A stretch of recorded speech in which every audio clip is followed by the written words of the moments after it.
Welcome to the intersection of technology, cybersecurity, and society. Welcome to ITSP Magazine.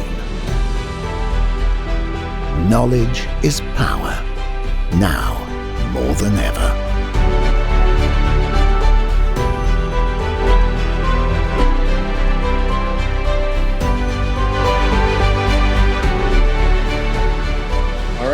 Welcome to another episode of Cognition. We are, myself and Len are coming to you today, both in hoodies because it doesn't seem to matter where you're at right now in the United States. It is cold outside. So hopefully everybody's staying warm. So this is our first podcast for the new year. So really excited to be here. 2024. Yep. Len, any words to kick us off? I am excited to be here, and as far as I'm concerned, let's get into it. Awesome. Okay, so we're gonna talk about a little bit of what's been going on. It's been an interesting few weeks in the beginning of 2024. We've had the CES, the Consumer Electronics. Actually, I don't know what the S stands for. Summit, I think. But I thought it was show. Maybe it is show. But in any case, where the cool consumer electronics are coming out, and like anything technology right now, we're seeing a lot of AI there, and some other interesting stuff in the news. So we'll talk through that, and then we are going to do a deep dive segment on hallucinations.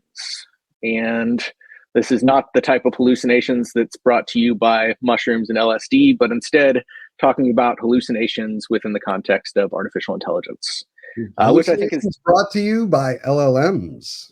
There you go, by the other L acronym. I like it. So jumping right into the news. So one of the big products that really took off at CES, and actually they've sold out 2 different rounds of 10,000 products. Yep, the rabbit. Have you seen this, Len? I have, and honestly, I don't like it.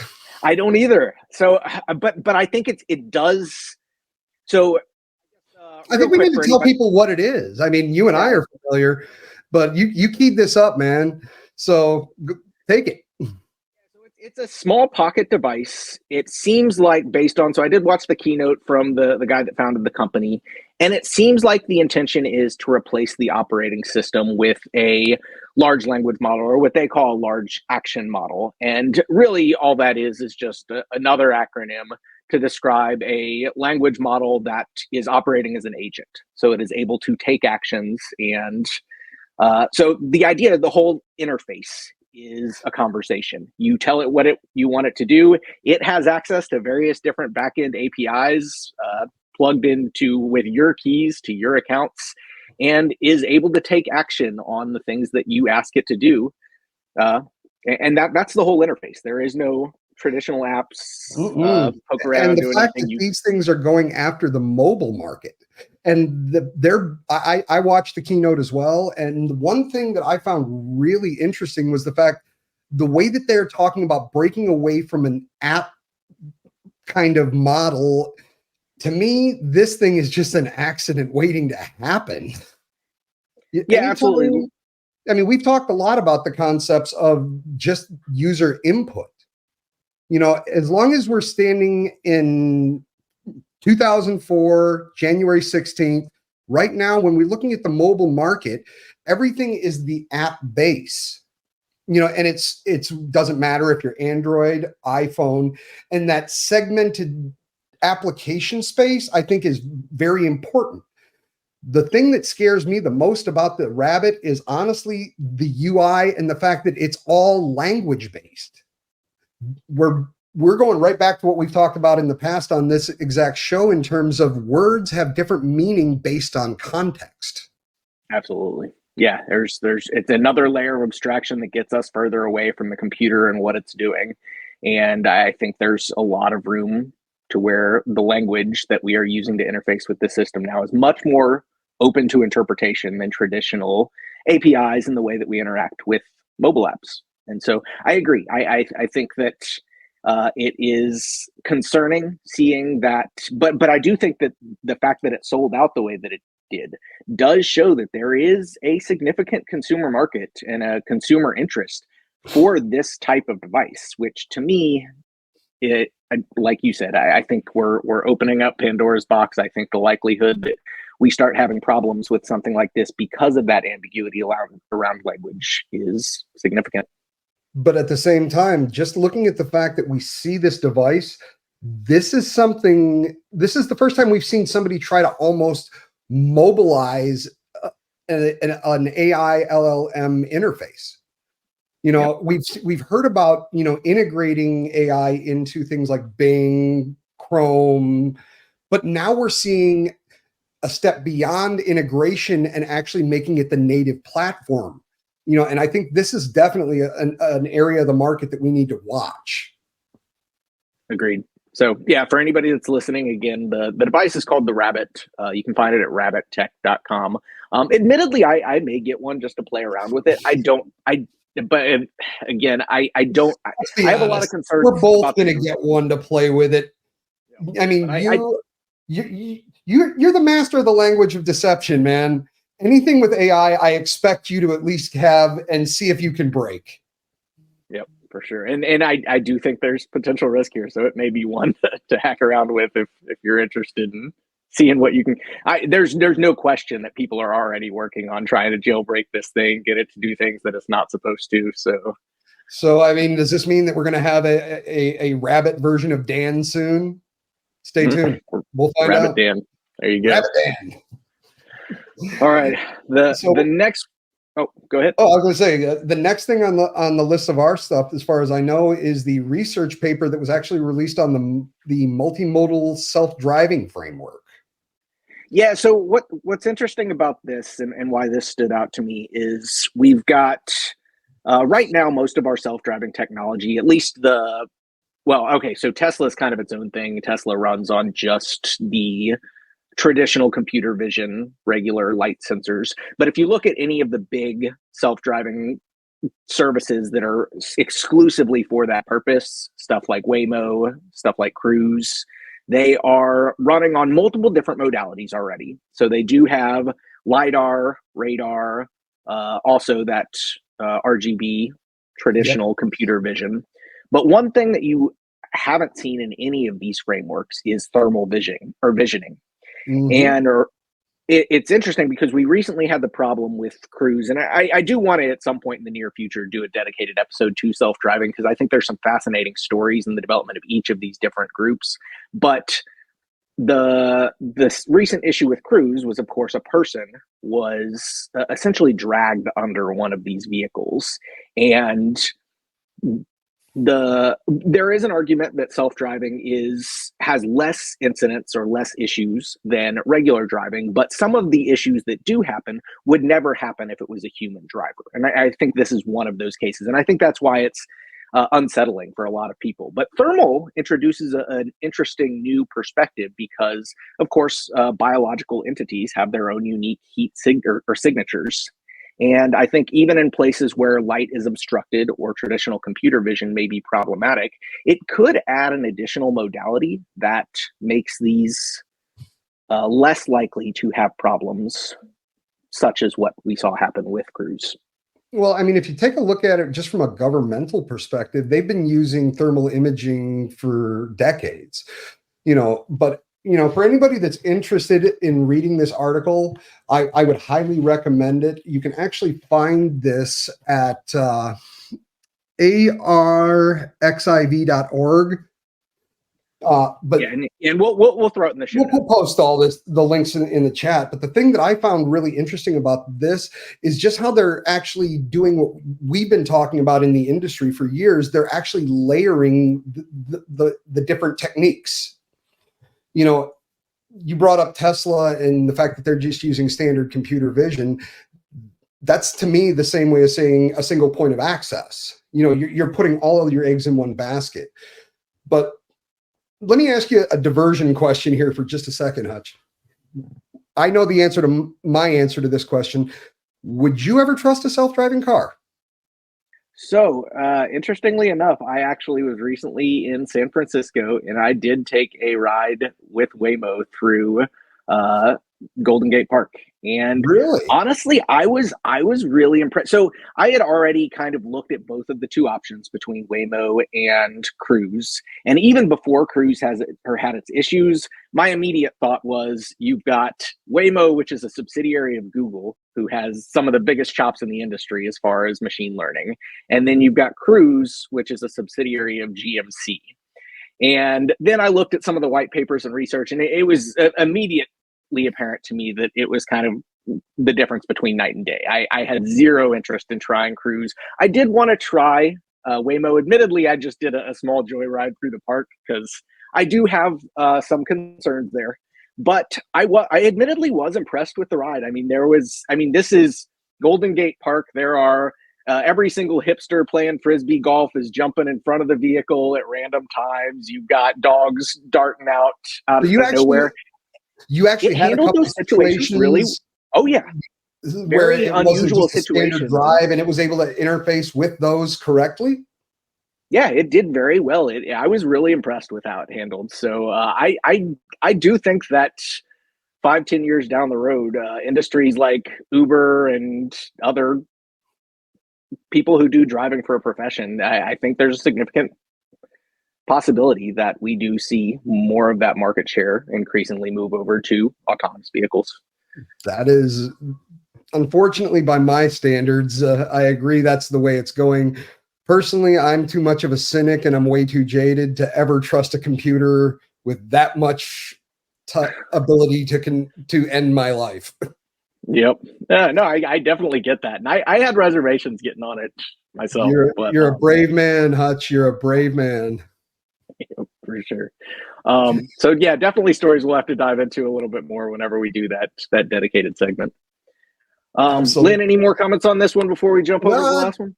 No, I think the only thing I'll say is I agree with you. This is going to be a long conversation, and we need to dedicate at least an hour to this one. Yeah, for sure. All right, final one was this one was I can't say too surprising, but unfortunately the case. OpenAI did so. It seems like a lot of tech journalists right now have now taken to where they have robots that are basically looking at various different tech leader websites on their statement of values, and as soon as something changes and there's no official press release about it, it almost always gets reported. We saw this. We've actually seen this a couple times with OpenAI. Mm-hmm. But in any case, OpenAI did kind of silently change their terms of use for their different services, specifically their ChatGPT capabilities, to where they removed the words that prohibited the use of ChatGPT for purposes related to military and warfare. Yep. And I think the writing on the wall is pretty apparent that if there's not already conversations going on with, and I'm sure there probably are with military contractors, I think they probably are working with the feds to figure out military use cases and ways that this can be applied. Well, what scares me is actually the wording of the revision. Basically, they went from saying you can do nothing around military and warfare and changed it to one of the most general terms I've ever heard, and just basically said, do no harm. Well, harm is a very broad term and has many interpretations. So unlike when we've talked in the past about, Chat GPT and LLMs having all the information and it's just our roadblocks that we put on there, this to me is the first step of eroding those roadblocks. What's interesting is, and I didn't do this intentionally when I dropped the news into the list of orders that we did, but in each of our 3 news articles here that we've discussed, each one kind of shows an evolving of empowering AI systems even further with the kind of higher risk capabilities. We looked at kind of first your very simple consumer model that'll call your Uber for you with the rabbit agent. Then we talked about putting people in vehicles that are driven via machine learning. And now we're talking about potentially empowering systems with the ability to take a human life without a human in the loop on that. Exactly. So, I mean, just from the news, we said this on our productions panel that AI is going to basically be the topic of conversation for 2024 in some way, shape, form, or fashion. And the news that we've given out today just basically validates that point. Yep. That escalated quickly. Very. So buckle up. We're in for an interesting year. Yep, for sure. Yeah, I don't know if I don't want to speculate too much on kind of what's going on with OpenAI. Obviously, there's a lot of stuff that isn't being spoken about. I mean, just a side note to the third news bullet, and we didn't even get into it today. You know, what about the OpenAI GPT market that's about to come hit? I mean, there's all kinds of new stuff that's about to happen, and you know, I've been using this phrase most of my life, and I find that especially when discussing the topics around this podcast, it is very, very true. We don't know what we don't know yet. Yep. Unknown unknowns, right? Unknown unknowns. And you know, to that point, it matters not that we don't know what it is now. We're still going to be expected to react immediately once we do know. Yep. Well, future is fun. Yep. So I think that takes care of the news updates. Let's talk hallucinations. Okay. Unfortunately, I don't have anything to take, so I guess we'll have to, leave it to the LLMs to hallucinate for us. So real quick, let's start out with some definitions. Hutch, what would you define an LLM hallucination as? I think keeping it in the most simple terms possible, hallucination within the context of artificial intelligence is when the system fabricates information that isn't true. And now, one point that I would like to add to that, it may not be true, but in my personal experiences with ChatGPT, it may not be true, but if you didn't know it wasn't true, it still looks factually correct. And that, I believe, is the bigger problem. Yeah, that they're very convincing, and they will double down and fabricate additional fake information to further support the fake information. Yep, absolutely. So this, and I got to believe anybody who's really delved into playing with ChatGPT or any of the other LLMs out there, they've experienced some form of this misinformation being returned. And though it may seem very small and insignificant, if you're trying to get it to tell you how to explain quantum physics to a 6-year-old, tell me how to explain quantum physics to a 6-year-old in storybook format. It may get that. But at the same time, these have real world consequences. What's interesting is I think you're right that almost anybody that's played with these models has probably experienced hallucinations. I have my doubts as to whether most people have noticed it, because I think people who are tech savvy likely are and understand the limitations of these systems likely are going to fact check the information coming out of them. But people that aren't, they may interact with these systems and just take it on face value. So they may experience the hallucinations, but never have awareness that they did. To that point, I think we have some great real world examples of exactly what we're talking about here. And as dumb as it sounds, the first one that is on the list to discuss is actually around legalities. Yep. You, in my opinion, you said the key phrase is they don't know, but there's a couple of lawyers that found out the real hard way. Yeah, there was a lawyer that was reported on by multiple different journals, but Ars Technica is the one that we pulled up. But he basically was doing research for a case and was looking for, because of course, anytime you're doing law, there's the question of the laws that exist, but there's also the question of legal precedent and previous cases that have ruled on those laws, that have interpreted those laws. And I think that latter part is probably even more significant. And it's a large part of what lawyers do, is research that legal precedent. And so what this lawyer was... I got a new definition for you here, Hutch. Do you know what the street definition for a lawyer is? I do not. Attack librarian. I like it. But it is. There's so much research, so much digging through books. Yep. So essentially, he just asked it kind of what existing cases are there, and it created fake cases that had never actually taken place to support the position that he was trying to take. And the judge did some research, or had his clerk do some research. It was opposing counsel that did the research. Was it? Yeah. Somebody figured out that they started trying to find these, and they could not find any record of these cases.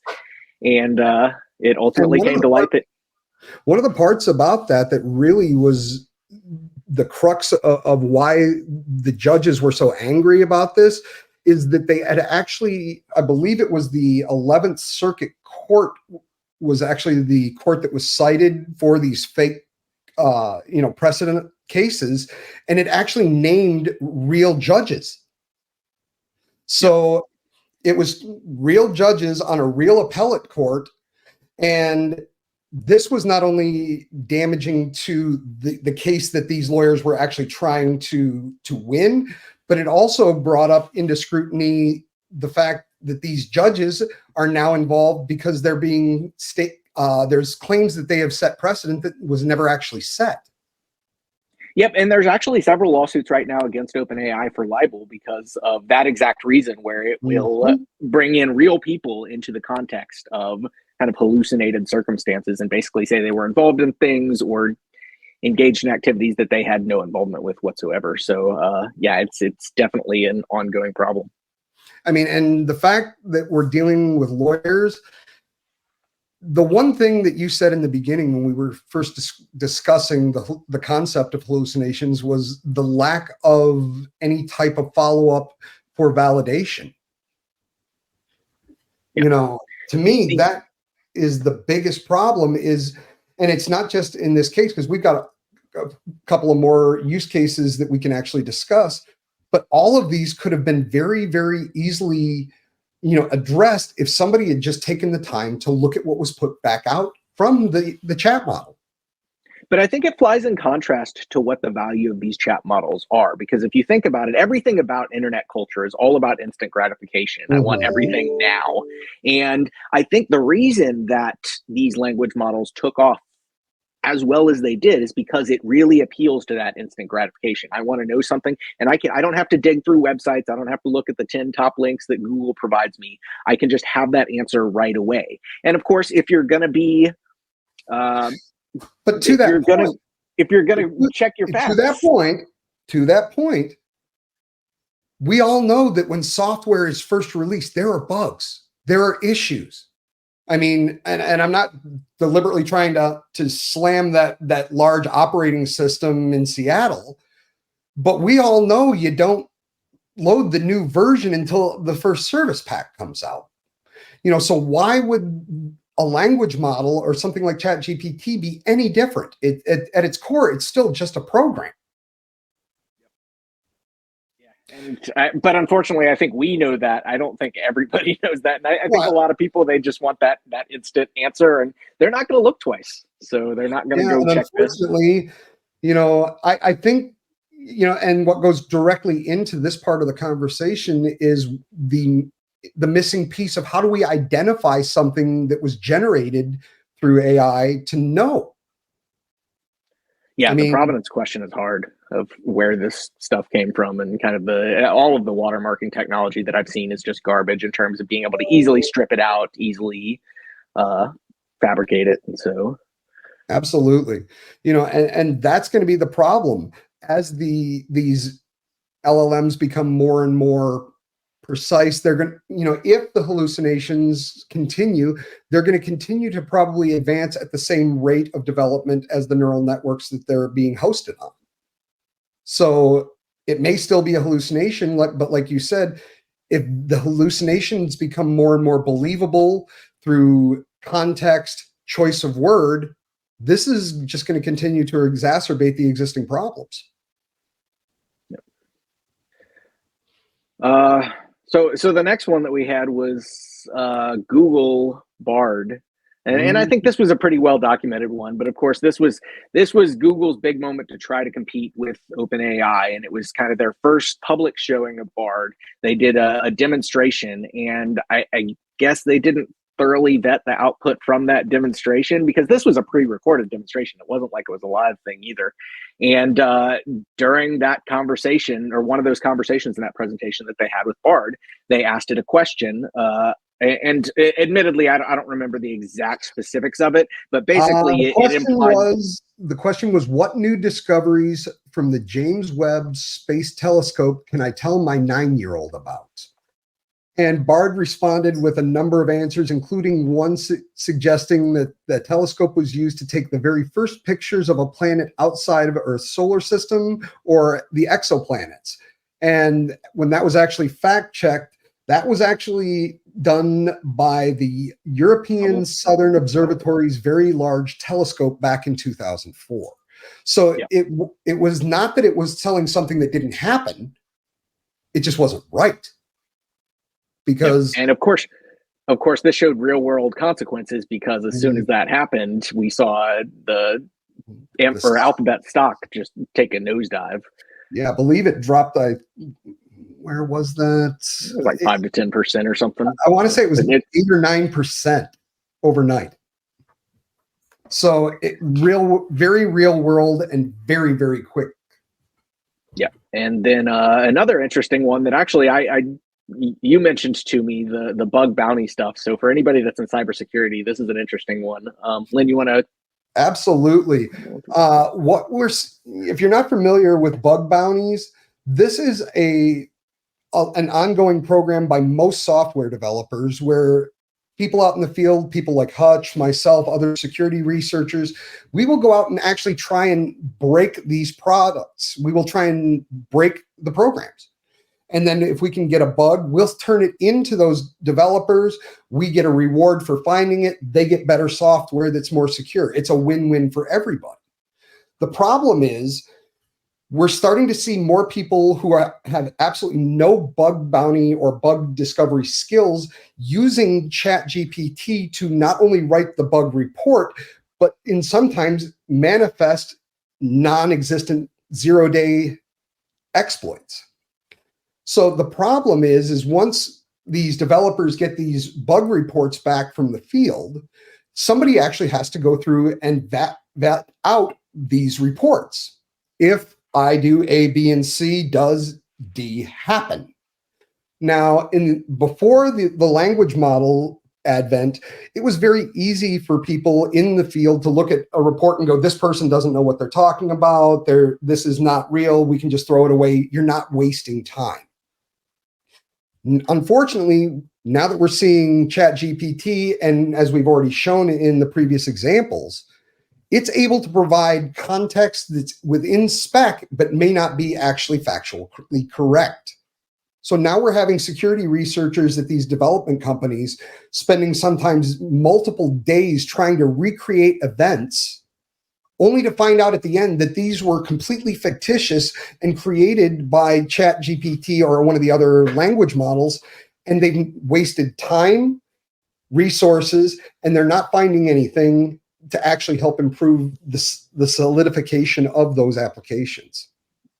Yeah, and I would assume one of the challenges here is that if somebody wants to just throw the kitchen sink at one of these bug bounty programs and just submit tens, if not hundreds of submissions, it takes them a matter of minutes to just generate that via an API through one of these large language models. But then the amount of work required, to your point, to vet those is going to be so significantly more that you almost see kind of the human equivalent of the amplification denial of service attacks, where you have a very small amount of work done on one side and a tremendous amount of work per unit on the other.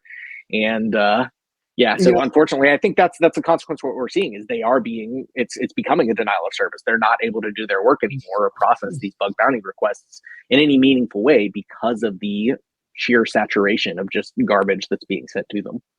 Which actually is getting me to question the validity of the long-term effectiveness of bug bounty programs. I don't know if it's one of those things where we stop accepting general submissions from the public. And if you want to become a bug bounty researcher, you have to register with that development company in order to submit. Yeah. But I don't see how maintaining this kind of a model moving forward is sustainable long term. Yeah, and I think this is the one that sticks out to you and me just because of both of our backgrounds in cybersecurity. But I'm curious what other types of professional activities are crowdsourced in this manner, because I would imagine this is probably not the only thing like this where you're seeing just kind of a bombardment of nice sounding AI generated garbage that people are doing for some kind of incentive. And again, back to the idea that we're opening up a GPT store to further personalize what you can do with these types of applications. I think this is going to be a much bigger problem in the very near future as people try to move away from the standard models and try and personalize. Yeah, agreed.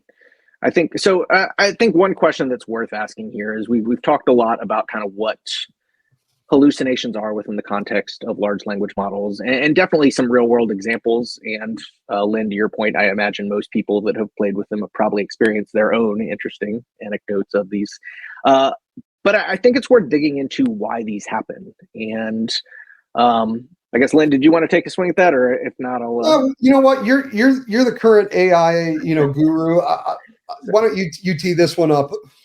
So I think that there's various different speculation around this, but I think it comes down to multiple factors. One, you've got these systems that are fed kind of the whole corpus of the internet. So there is conflicting.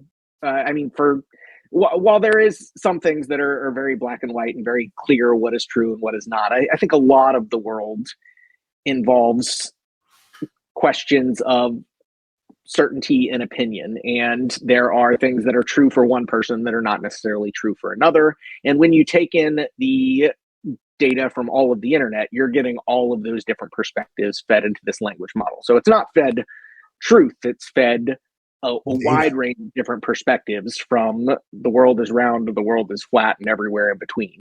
And so you have that one factor. And so, of course, the way that these systems are working is they're kind of just predicting the next token.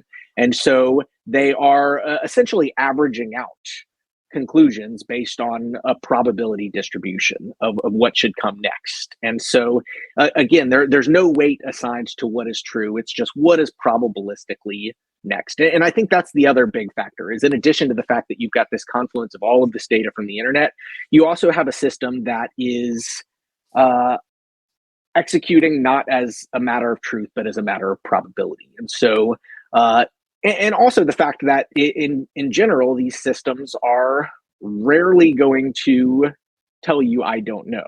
Because it's not a matter of knowing or not. It's a matter of what is probabilistically most likely answer to the question that you provided, or the input that you provided.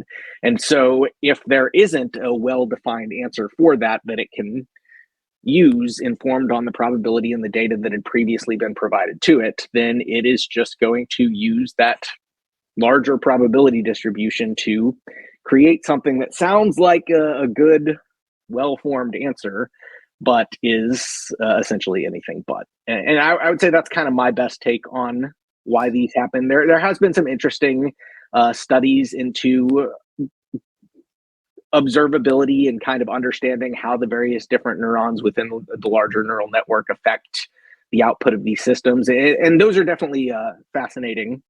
Can I offer a different perspective? Absolutely, yeah. This is something that I've been thinking about for a while, and I think that this question is a good way to throw this out there, because I'd love to hear what your take on this is. Can we both agree that language models, ChatGPT, Bard, any of them, they lack the concept of intent? Can we both agree to that? Yes, absolutely. So here is I think you did an amazing job at breaking it down from a technical perspective as to why hallucinations happen. But I have a different philosophy, and I'm not taking this from science or technology. I'm just looking at this at the 1,000-foot view from this perspective. Like you said, language means different things to different people.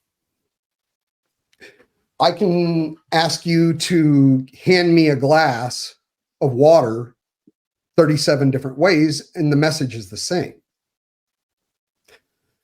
The fact that I can put in the same message into the prompt different ways, and I will get completely different answers based on the choice of words that I've used.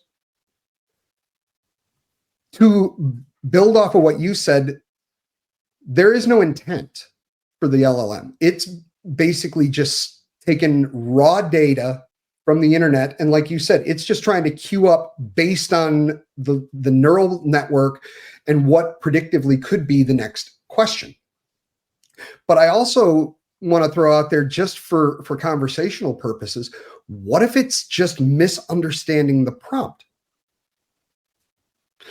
I mean, how many times have you had to rephrase your question on your prompt to be able to get the actual correct answer? And that also makes me question, are these hallucinations, or could it just be some part of a malformed string in your prompt?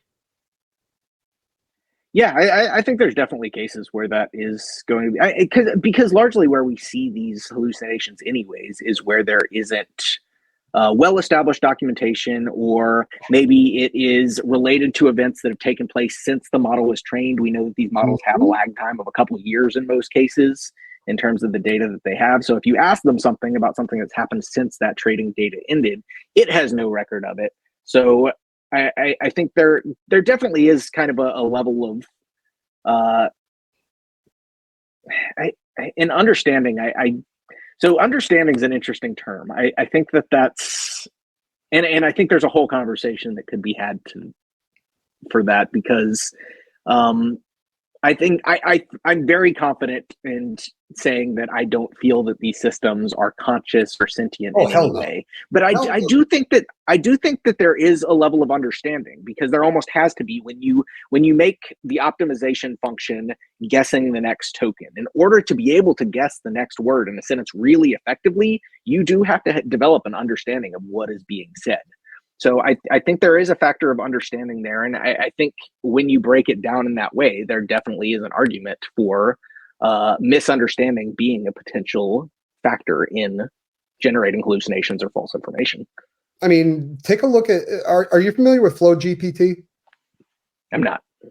Check it out. It's Flow GPT?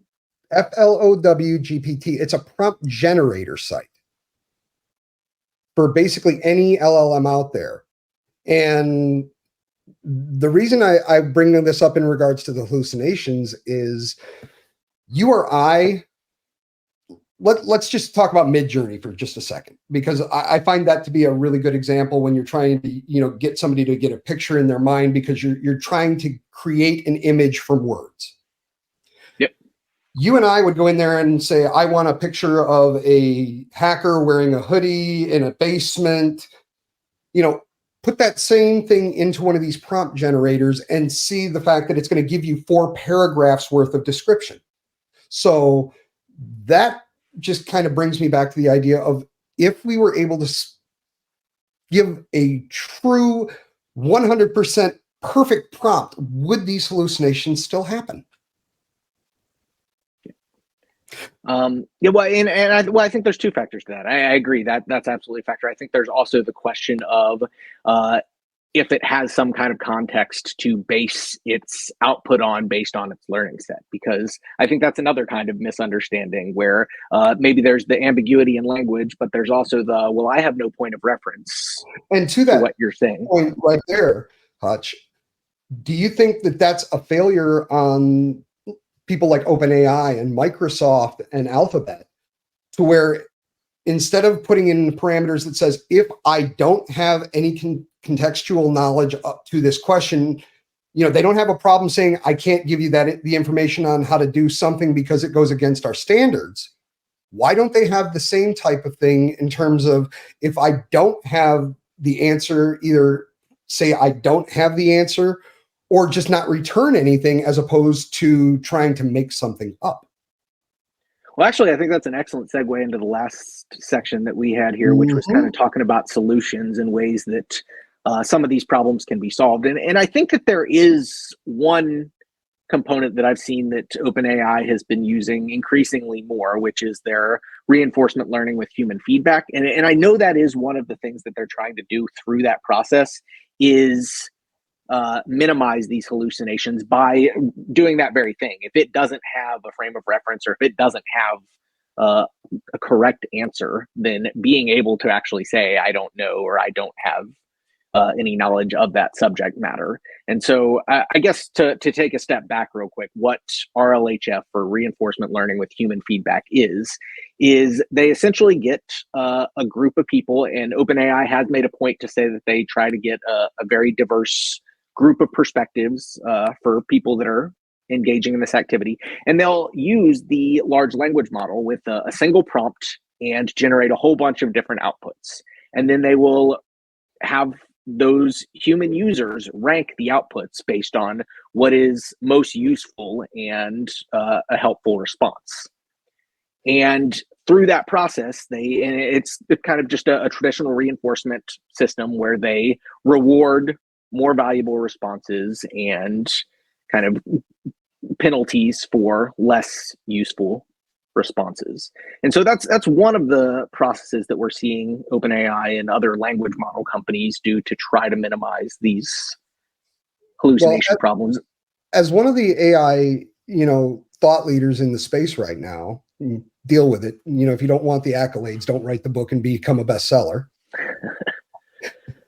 But I'll freely admit it. I have not delved super deep into how neural networks work. I understand them, but I haven't done the deep dive. So when we're talking about predictions and how it's trying to generate that next token, I have to believe that there's somewhere in there that they could get some type of statistic on viability based on, the content data source. Case in point, something out of our wheelhouse. How hard is it to run a responder attack? Okay. Hypothetically speaking, if it can go out and go through all of its data sources and say, I have 3,000 different websites with all of the information in regards to this specific attack, I can look through them, I can correlate them, I have a 98%, success rate that I can give a correct answer based on my knowledge. Why can't we do something, and don't get me wrong, I do feel that, the human, the reinforcement learning with human feedback is probably a good thing to train the model over time.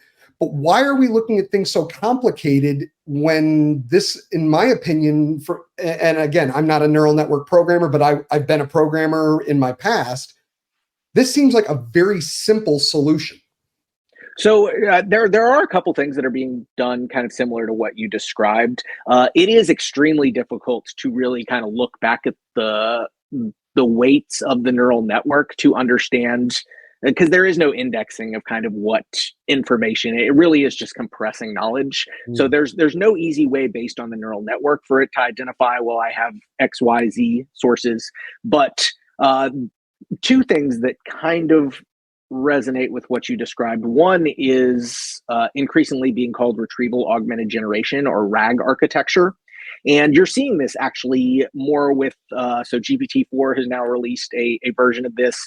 Bing Chat has always, or Bing's large language model has always been based on this. But the idea is, rather than the large language model weighing in on truth, it retrieves external sources and then only it uses its knowledge of language to summarize the output from those sources and to cite them directly. So rather than making you have to do the sanity check on everything that it says, it kind of does that in advance for you. And I think that you get more reliable results that way. The other thing that is interesting, and I've seen a couple of different companies that are doing this, they essentially write a wrapper around the API for the language model. And whenever you send a single input, such as a question, to the language model, it will actually execute that question X number of times, 10 times, 100 times, and get an aggregate number of responses. And the idea is that if you're consistently getting the same response over and over again, you can measure the level of confidence or reliability of that response. Whereas if you're getting a different answer every single time, there's probably very low confidence that that knowledge is effectively compressed into that language model and that it is truthful in the response. So I have seen a couple different companies that kind of create that wrapper around it, where in addition to getting a response from the language model, you also get a confidence rating based on that. Now, of course, that comes with a cost, because now with every single time you're interacting with the model, instead of interacting once, you're interacting with it at a multiplier factor based on whatever your parameters are set. Exactly. All I can say is this sounds like an amazing startup idea. So, yeah, there's competition already out there, but I mean, yeah, what you're saying is we'll drop the LLC next week. Hey, why not? Somebody's got to do it, right? Hey, so why not? But no, I think this is just fantastic, man. I think we're in for a really rude awakening, and unfortunately, I think it's going to cost a lot of people a lot more money before they start realizing that at the end of the day, it's all personal accountability. Yep, agreed. I think that is the biggest solution. Is at the end of the day, you need to sanity check what you are. If you're applying it to something that is of work value that you're putting your name to, and you're using language models to help support you, you need to be doing the additional work to make sure that it is of quality, that it is factual and correct. Because at the end of the day, it's your name that's on the line. Absolutely. And unfortunately, possibly your company's name if you're a representative of them. So even more. Yep. Reputation takes forever to build and seconds to lose. Yep. Truer words have never been spoken.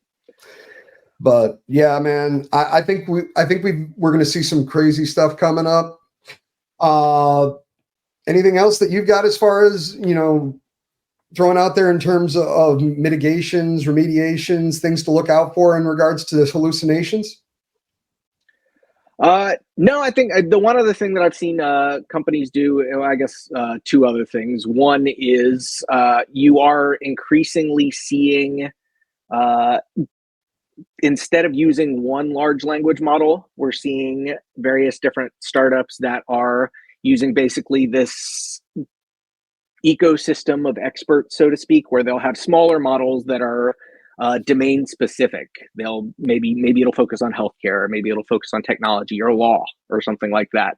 And you'll have a larger model that kind of just determines what discipline the input is based on and relays it to those expert systems that are more focused on their specific domain. So I think that's another thing that we're seeing as far as improving the reliability of these systems. The one other thing that I'm seeing companies do is basically providing contextual instructions to the language model ahead of time that does say, if you don't have citations or some kind of way to back up what you're saying, then you need to return a response that says, I don't know. And so essentially a requirement for citation. I think we're going to see some really cool stuff, man. And I think, to your point, I wonder if we're going to start seeing more of a tiered architecture to language models. I think so. I think with something small that's going to reach out to something bigger, and that way you don't have to have the large footprint to run a huge model. And then maybe we'll start seeing more of a tiered architecture and services based on those tiers. Yeah, I think we may already be seeing that, and just not general public awareness of that, because there was actually some conversation coming out of OpenAI and of course they never formally released the entire architecture for GPT-4, but there has been a lot of discussion suggesting that GPT-4 is not a single model, but instead that it is kind of that multi-tiered architecture of multiple models weighing in and performing various different components of the Well, I mean, that would make sense if we take a look at just the concept of microservices and, a SaaS style architecture. I mean, this makes sense. Yep. Yeah, well, and it's also going to be more compute efficient because if you can use a smaller model that's domain specific rather than constantly bombarding just this massive monstrosity of a general model, it's going to cost them less at the end of the day to be able to return potentially just as high of quality of output. So I think you're right. I think that's where the future lies. We're going to see, rather than continuing to grow these bigger and bigger monstrous models, we'll still have these monstrous architectures. I think they'll still be there, but they're going to be a resource that you're going to reach out and connect into for whatever pieces of that giant model you need for your smaller model. Yep. Agreed. Amazing talk there, buddy. Amazing talk, Hutch. Yep. Yeah. This hallucinations is always an interesting topic. And who would have thought, I don't think this was on anybody's radar prior to large language models hitting the scene, that we would have this future where AI would just be making up. Let's be honest. Prior to LLMs, hallucinations were bugs. Yeah. The only difference is the fact that we're dealing in output from a computer that's utilizing words and language, but it's nothing more than a bug. When it's much harder to control, I guess. And probably much harder to debug with the total amount of parameters that you have to look at in order to get an answer out of the system to begin with. Yeah, I agree. That's one of the biggest challenges. That there is no single line that you can trace it back to and change it. It's all just compressed within the essentially numerical values and billions of weights that are in these neural nets. And yeah, there's no easy way to troubleshoot those bugs, so to speak. So Yet. Yep. And that's something that I do want to touch on at some point, is observability, because there is some really interesting research going on about trying to better understand what is going on in these neural networks. And a lot of it is very analogous to kind of understanding what's going on in the human brain, of kind of figuring out what neurons are firing based on. Oh, we can have an amazing conversation, because one of the topics that I was going to bring up is, did you know that they're actually using neurons from the human brain in some of the new quantum hybrid semiconductors?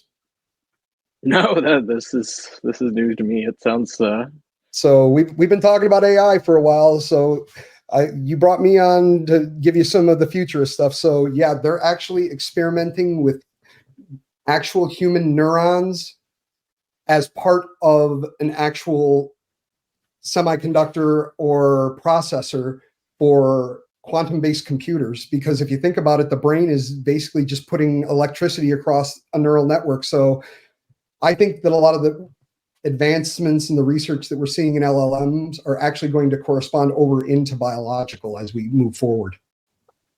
Yeah, that'll factor in significantly to brain-computer interfaces too. And the future's so weird, man. I've even seen recently somebody had basically built a computer out of mushrooms, out of fungus. Yep. And was able to do computation from that. So yeah, it's all interesting things. Another really great article the other day, and yeah, these are teasers, that might turn into episodes for people, but I believe it was MIT found a way to turn the tensile surface of your skin into a 3D antenna.